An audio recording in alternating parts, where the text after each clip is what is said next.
So you all know, of course, about America first and the US is the best and we're the best country and we're the best at everything and we have the best people and we have the best everything. And yet, already Canada has surpassed the United States in terms of the portion of adults who have received a second or final dose.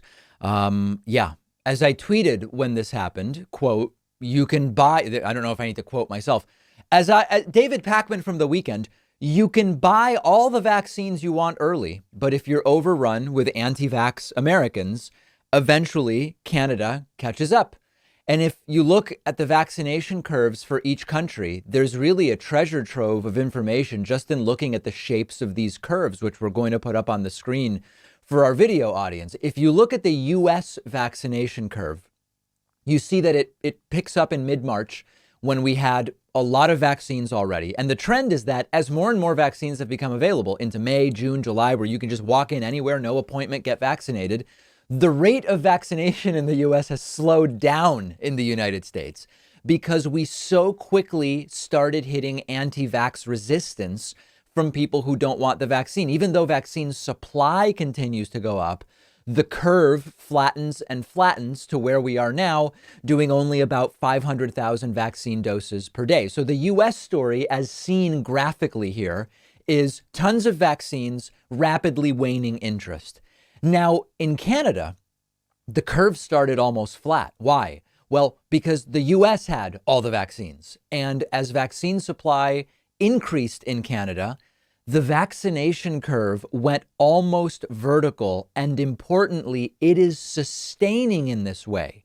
In the US, by the time we got to 35-40% doses of people vaccinated, the curve was flattening. Canada has surpassed us and is approaching 50%, and it is sustained as an almost vertical curve.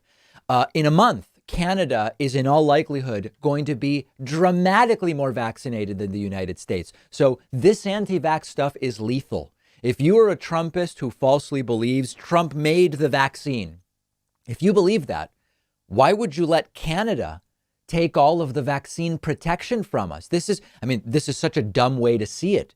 But as I tweeted yesterday, maybe we need to start marketing the vaccine to Trumpists as a soda, like the way sodas are marketed to people, and call it Trump juice. Is that what it will take? But if you are a Trumpist, wouldn't you want to honor your fearless leader who made the vaccine by getting the vaccine that he made for you instead of letting socialist, communist, Marxist Canadians use it?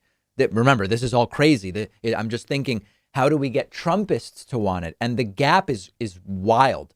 Canada is currently vaccinating about 1.2% of its population daily. 1.2%. The US is fully vaccinating 0.2% of our population daily. And it's not because we have a larger share vaccinated. Canada has surpassed us now. So this will soon end up being another complete humiliation of the United States of America, thanks to right-wingers who are proud about not getting vaccinated. Now, it's fine to say Canada simply has fewer people. That's why we're talking about vaccination per capita. It is absolutely shameful that the United States, with all the vaccines we have, is struggling this badly to find people who want to get vaccinated while the world is mostly desperate for vaccines and actually getting vaccinated as they get vaccines available. These spikes we're seeing in the United States, the masks already going back on in certain places, expect more of it as people continue to refuse to get vaccinated. Now, I want to remind you, the good news continues to be, for now, the vaccines provide very good protection against even the Delta variant. If you're vaccinated and get sick, you're very unlikely to be seriously ill, very unlikely to be hospitalized. There's places where, for example, at a certain point last week, every hospitalized COVID patient in Los Angeles, California County was not vaccinated. That's fantastic, but there will be breakthrough cases. And remember, the slower we vaccinate, the more those unvaccinated people can be vectors for the development of variants for which the vaccines are not well suited. So this is a very real issue. We're seeing it in the numbers. We're seeing it in the numbers of what's happening in other countries. We're seeing it in the numbers of the spikes that are taking place. Some states, Florida, for example, just exploding with cases, and the hospitalizations are starting to increase in mostly unvaccinated people. If there's any good news, and it's never great for me that people are getting sick and dying, but if there's any good news, it's that the decision to get yourself vaccinated remains a very good decision. It's not 100% foolproof decision, but it is very, very good. One of our sponsors is SteadyMD Primary Care, the easier and more affordable way to do primary care. And they're giving you 50% off because you are in my audience.